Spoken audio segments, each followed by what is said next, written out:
Women had tattoos? They have found mummies with tattoos, yes, female mummies. Wow. On this episode, we explore the world of women in ancient Egypt. They had pretty much the same status of men. In the eyes of the law. Everything always seemed to be very equal. Professor Lisa Sabbahy, Egyptologist and author of the book Daily Life of Women in Ancient Egypt, will take us on this journey. There were Greek writings about how strange the ancient Egyptians were because they kept all their children. What does it mean? The ancient Greeks didn't want girls. Compared to other civilizations, Egyptians regarded women differently. It was the man who was producing the children. So they had this idea that the women had nothing to do with the gender of the child. Exactly. It was also very easy to adopt someone. They had adoption too. Lots of adoptions. Sometimes the man would adopt his wife. What did women in ancient Egypt do outside of the house as a job? Grinding grain or making linen. Teaching people are taught to sing or to play instruments. Elite families always had their daughter learn to play the harp. Who was the most powerful female ruler? You'd have to say Hatshepsut. She's been ruling from the shadow for a long time. She was just brought up in kingship. The goddess of war. Sekhmet was the woman you have to stay away from. How about Busted? Oh, she's the kitty cat. Yes. There's a famous saying that goes, if you want to know how civilized a nation is, you observe how they treat their women. So what was the status of women in ancient Egypt? Actually, they had pretty much the same status of men.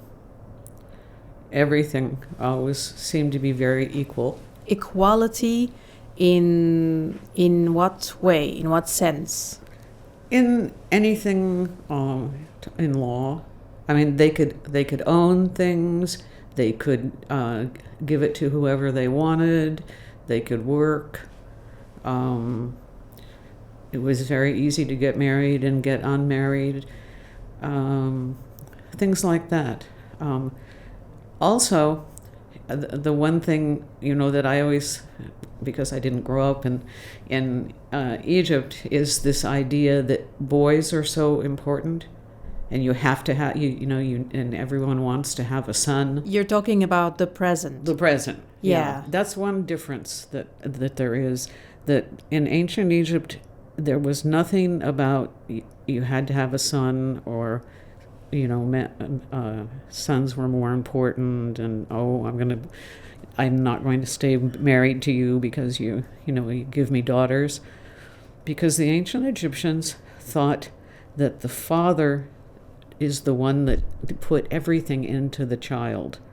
The father? The father. He was making the baby. The woman was just the where it was growing up. But she didn't put anything into the child. She just grew the child. And so it was the man who was producing the children. So if there were women, females, he couldn't complain because he's the one doing it. All right. So they had this idea that the women had nothing to do with the gender of the child. Exactly. Mm-hmm. And there were several things later in Greek writings and things about how strange the ancient Egyptians were because they kept all their children. And I thought, wow, that's nice. What does it mean, kept all their children? The ancient Greeks did not want females because they had to break open what they owned and they didn't want to. And there are lots of letters of Greeks and Romans in the Fayum in the late period. And there was one famous letter. This man was going to Alexandria, and he sent a letter back to the Fayum to his wife, and he says, I know you're pregnant. If you have the baby and it's a girl, put her out. In other words, put her out on the garbage, and I don't want it. Right. That's a Greek person writing to his wife. Yeah. Right. And they found that it was strange of Egyptians to keep all their children regardless of gender. Yes, exactly. Because in other cultures, they didn't always. I mean, the Greeks didn't want girls and put them out basically in the trash if they didn't want them. And the Romans, if the Roman father did not pick up the baby, they would have to put it out on outside the house, and anyone who wanted could have it. Put it on offer. Yeah. All right. I'm surprised. Because Well, I didn't. Oh, I- no, that's well known for that part of the Mediterranean. Okay, except for Egypt. So that was an exception in They the thought Egyptian Egyptians civilization. were strange for keeping all of their children. So I've always thought that was very nice. That's good strange. Yes, good strange. So compared to other civilizations, Egyptians regarded women differently. Basically, Ancient civilizations, I mean. they were basically, as I said, in every way, it seems, just like men, other than not being sent to be educated as scribes. And not all men were either, because you're talking about literacy being 1 or 2% in an ancient culture. The percentage is low in both anyway, Yeah. in general. Exactly. And we have evidence of women whose fathers were scribes, and they taught them how to write and read. So it wasn't that they couldn't. It's just that, well, I mean, in most ancient cultures, people needed to work to get things to eat to keep their family alive. They didn't have time or money for education. If we say that women didn't get the chance to be educated or to work as scribes, is it because they were not allowed to, or is it because we don't have enough evidence that there were female scribes, for example? It wasn't that they weren't allowed.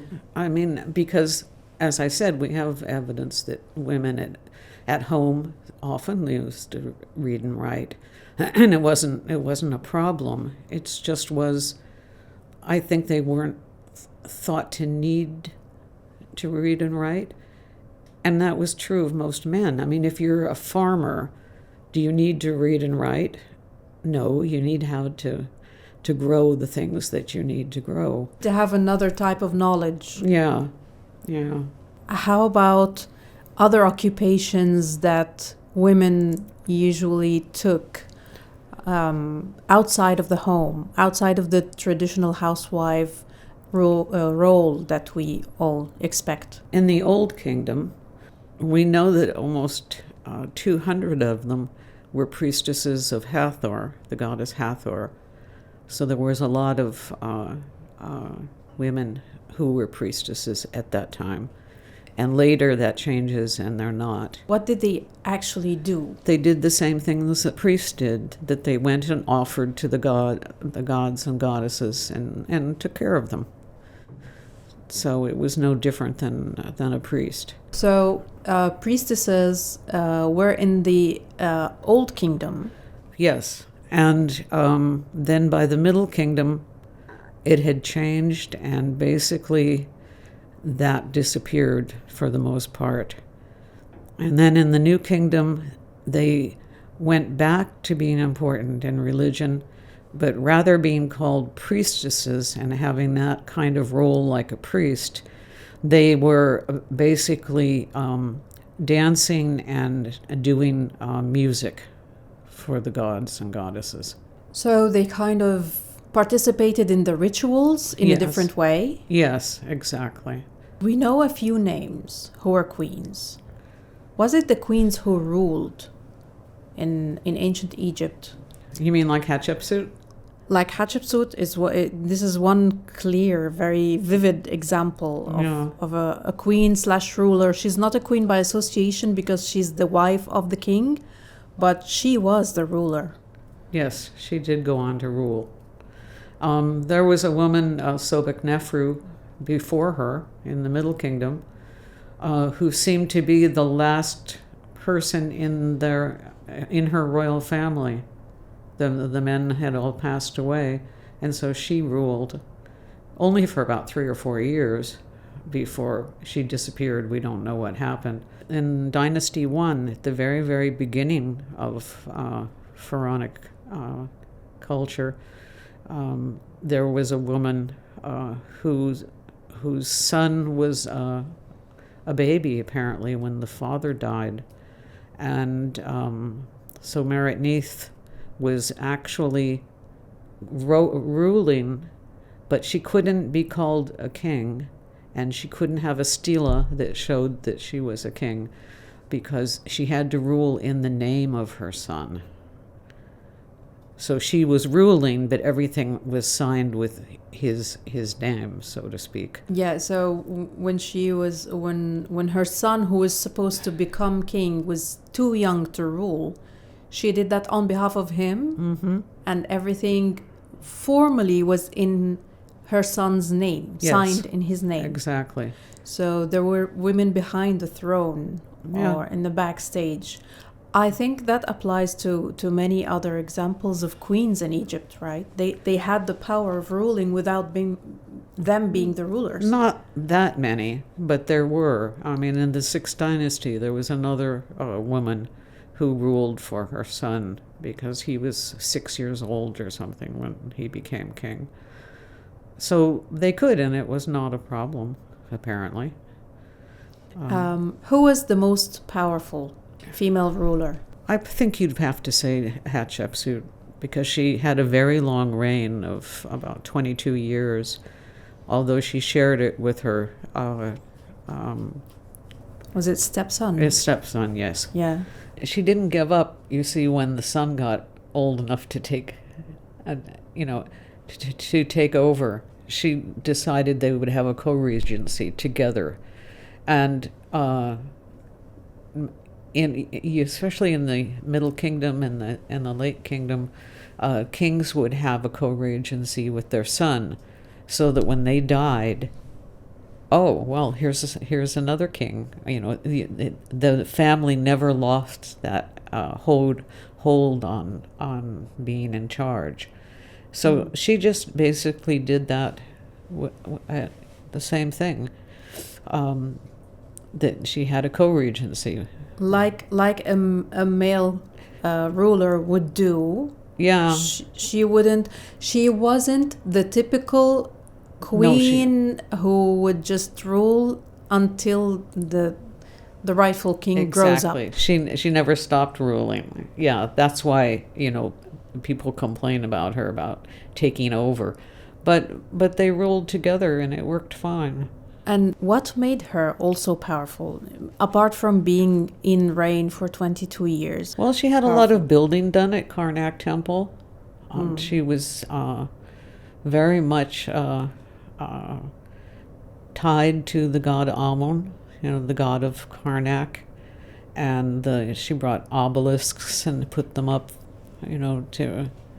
for him, and had a lot of expeditions to get down to Punt and to get the myrrh and the fancy things that the gods and goddesses wanted. As far as I can tell, she was very competent. So she was not only governing internally, but she was handling trade, international trade, or bringing or importing goods. Oh, yeah, that went on all the time. She was a smart ruler. Yeah, and there's some evidence that she might have almost been ruling when her husband was, Thutmose II, apparently was not in good health. And a lot of people think that she was behind him because he couldn't really do very much because of that. So she might have been ruling, so to speak, even before his death. She's been ruling from the shadow for a long time. Yeah, and her father was a king, so she was just brought up in kingship, so to speak. And how about women in diplomacy? We have some evidence in the New Kingdom when Ramses II was having diplomatic connections, like to the Hittites and things like that. that the queens would also write letters to each other and things like that. Like courtesy writings or messages rather than an actual role that has an effect. We don't impact. see an actual role. It's more just doing the things and helping your husband, so to speak. When we talk about females in the royal family, they were there only for protocols or social royal image. In the Old Kingdom, toward the end of the Old Kingdom, the king would marry his daughters off to very important elite men who would then be loyal to the king and help him in the administration. It's some kind of an indirect role. Well, the queen was there to have a son to take the throne, and that was basically the most important thing. And in the eyes of the law, because you mentioned that in front of the law, a man and a woman in ancient Egypt were equal. So have we found any evidence of, let's say, property ownership, land? We have texts about a woman there was one woman who was on her second husband, because she apparently was married to an older man who passed away, and she had 8 children, and 4 of them apparently, when she was old, weren't taking care of her, weren't paying attention to her, and so she wrote that when she passed away, she wanted certain things given to 4 children, and the other 4 couldn't have anything from her.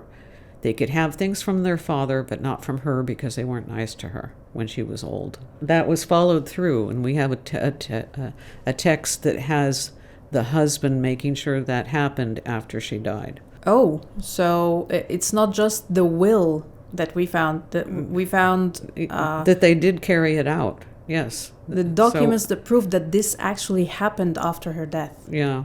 Sometimes, especially, this is the Deir el-Medina in Luxor, and we have a lot of written pieces from there. But that's a sort of a settlement of its own, and very different from the rest of Egypt. It can still give us a glimpse of what does. type of contracts, for example, did they have. Women could own things. In Greece, they could not. A woman was not allowed to own anything. It had to go to a man all the time, which is why a lot of them were married to their brothers, so the brother would get everything. They didn't have that problem in Egypt. So by women could own things in ancient Egypt, you mean a house? Mm-hmm. Or what kind of property? Land and house and animals and maybe the things in the house. If there was a divorce, and I was just going to ask you about that. Oh, well, marriages were very easy. The woman just went into the man's house, and then they were thought to be married.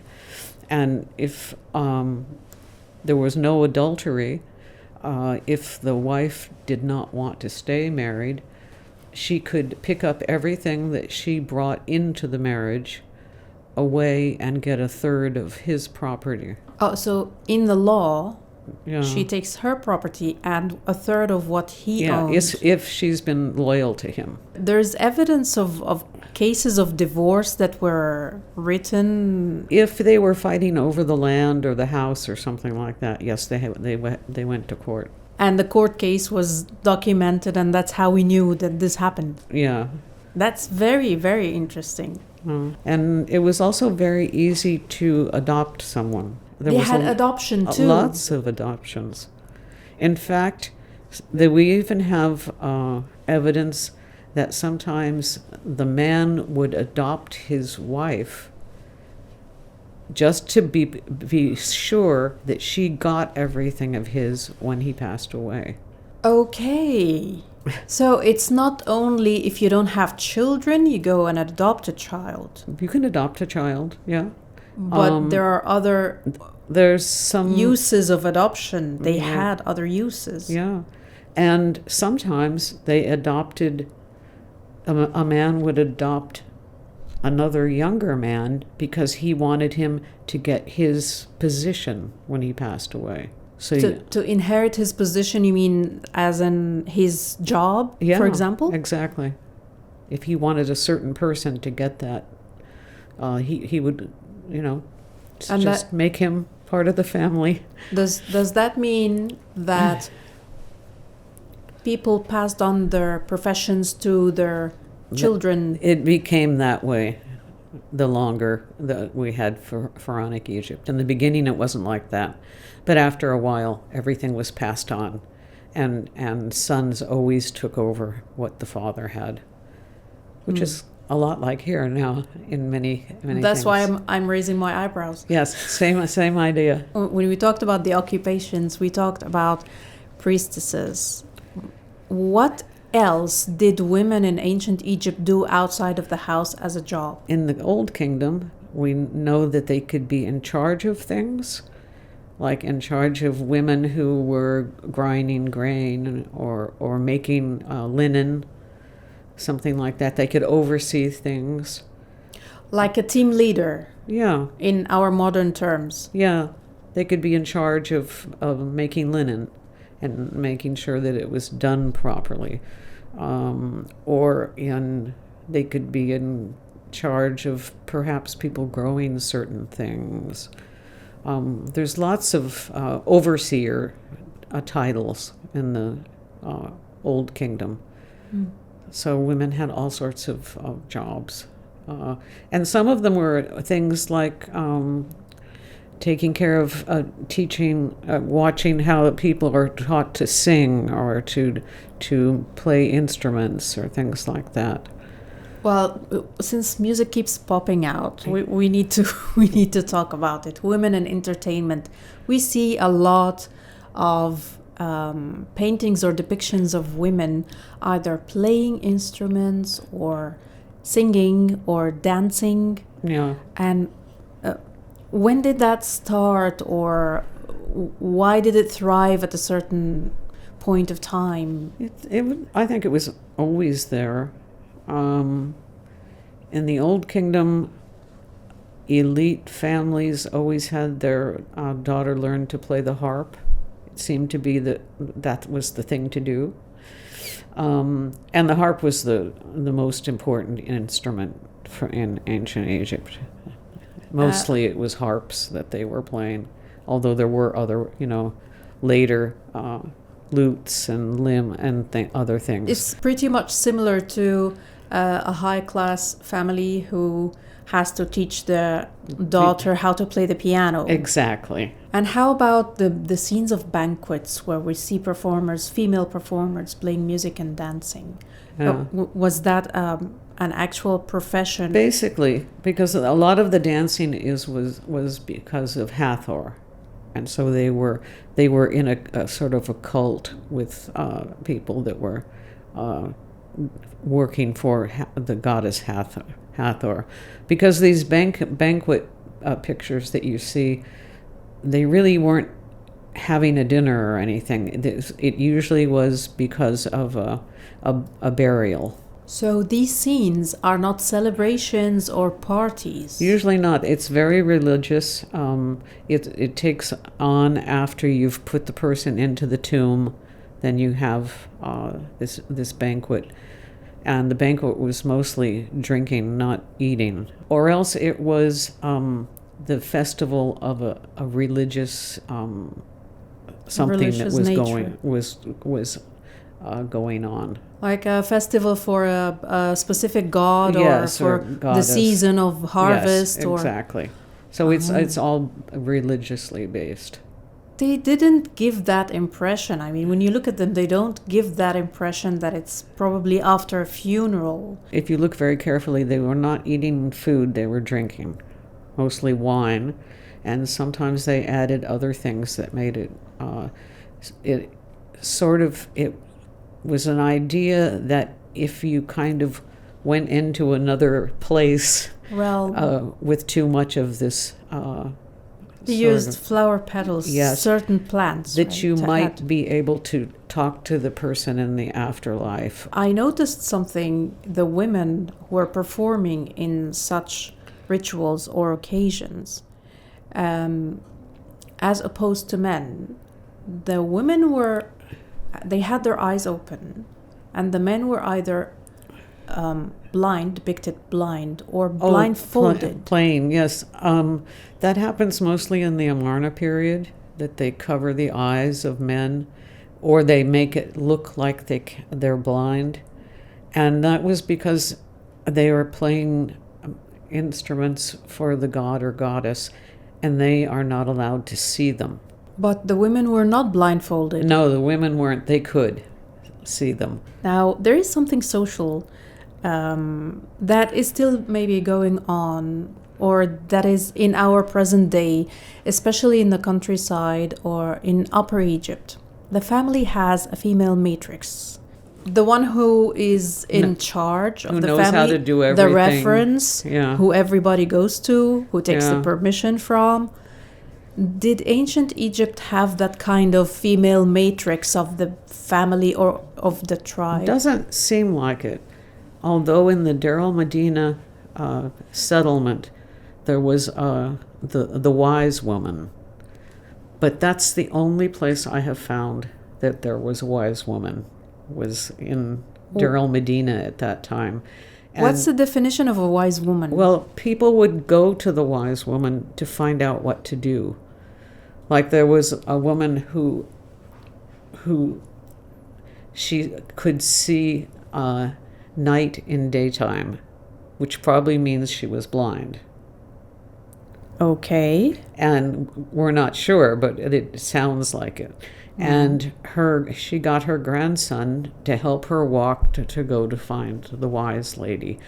And she wanted the wise lady to see what she could do so that she could see again during the daytime. And the wise woman told her that she had been telling bad things to people and saying things about people, and the certain god did not like that. And so she had to stop being, making trouble in the community, and put up a stela saying that she won't do that anymore. And she does actually put up a stela. We have the stela. It's in England, actually. That's what the wise woman would do, would try to take care of problems. So the wise woman was not an oracle or a fortune teller. It was they didn't do that. Because there is a goddess of magic and spells and healing, and I would expect that they would have this. They have found in that settlement I was just talking about, and in other places, that some women have a lot of things done on their skin that show that tattoos that women had tattoos. Yes, and all of these seem to tie them to Hathor. I'm more curious about the tattoos, because they have found mummies with tattoos. Yes, female mummies at Deir el-Medina and earlier at Deir el-Bahri. Wow. And they have so they were from the New Kingdom. New Kingdom, and also in the middle, the beginning of the Middle Kingdom. And they seem to have the kinds of marks on them that the sort of these dolls that they often find in the tombs had on. And it seems to be all tied to Hathor. And so they had specific shapes or patterns tattooed on their bodies. Yeah. And the ones in the Middle Kingdom are like the ones in the New Kingdom, and they are related to Hathor. Well, we know the Middle Kingdom is Hathor because they were buried in a place that was sacred to her. The other ones were found in the settlement, and In Deir different el-Medina. places. Yeah, Deir al-Medina. Was it a Able- religious cult, or was it for the sake of beauty? I don't think it was beauty. I think it was religious. But did women work in the health Well, section, or did they work?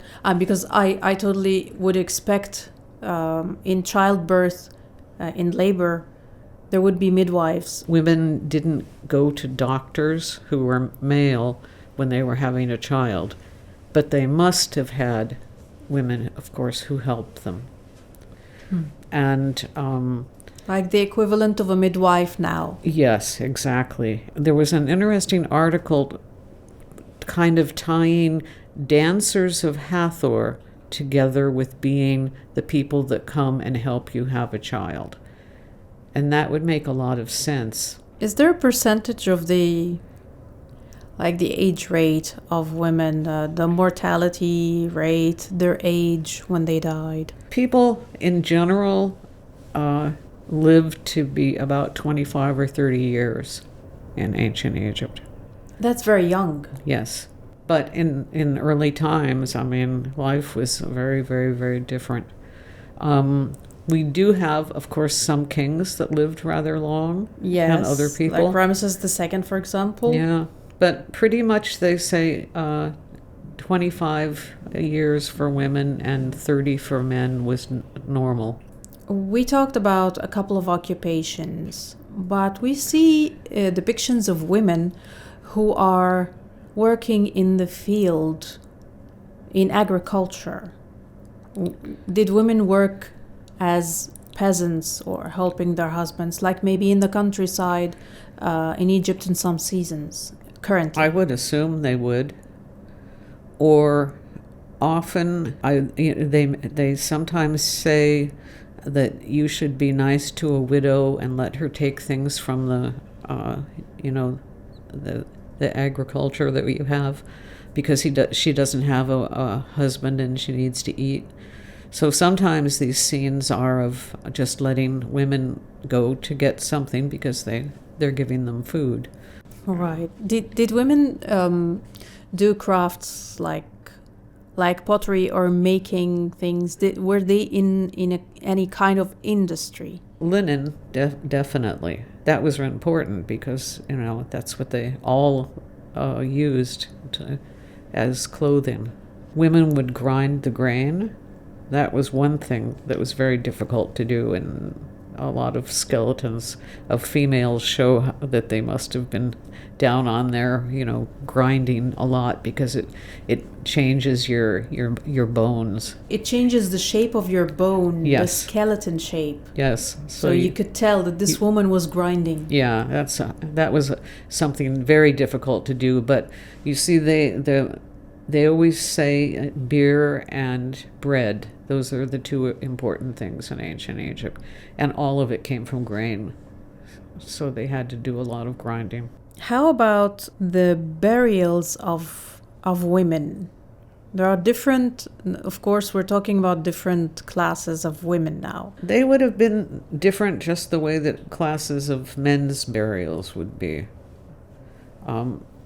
If you were very poor, you'd dig a pit in the sand and they would cover you with something, probably, and probably put some food and some vessels in if you had them.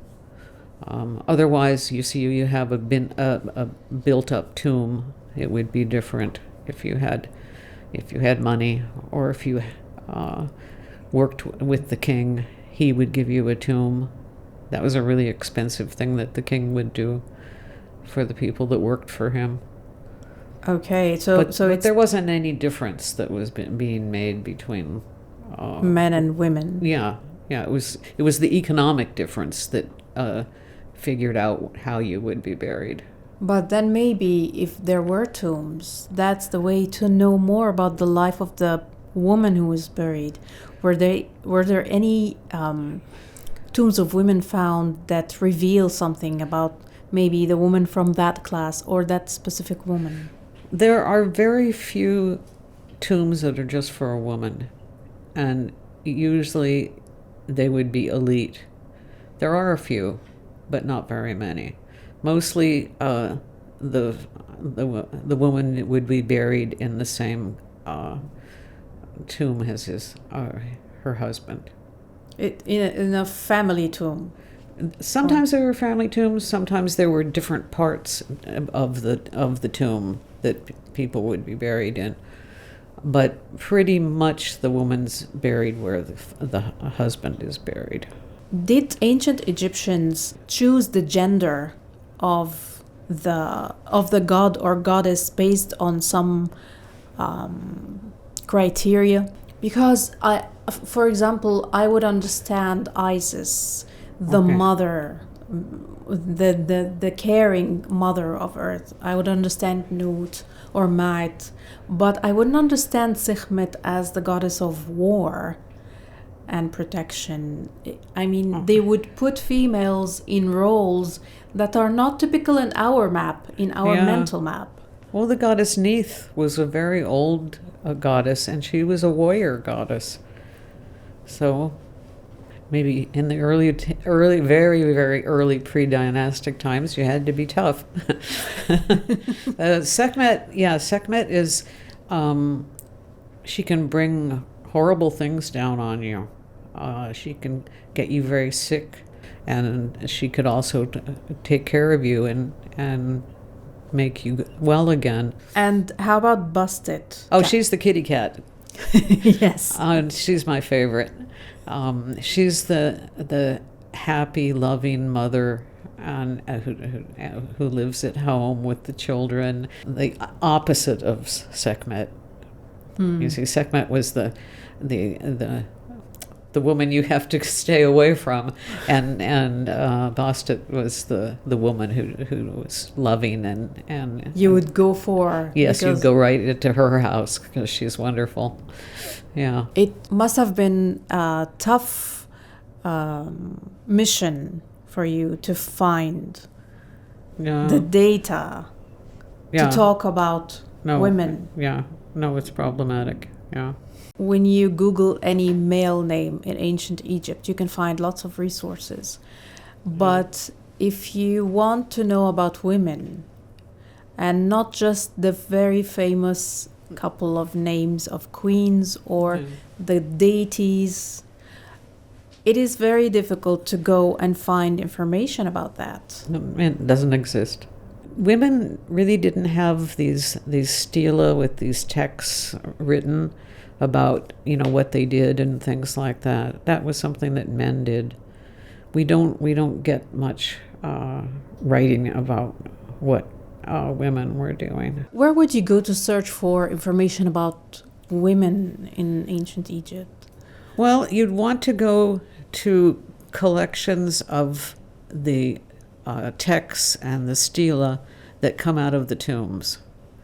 And first of all, because that's where you would look if you get one and a man says, I was so-and-so and I did this and I was in this position and blah.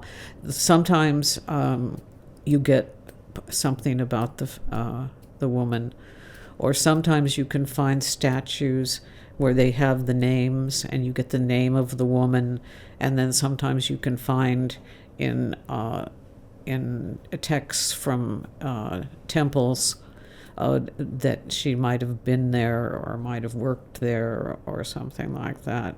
But we're always going to things written by men or built by men or painted by men when we're trying to find the life of a woman. It is always easy to look for a man's name. Yes, and what they did and what they have.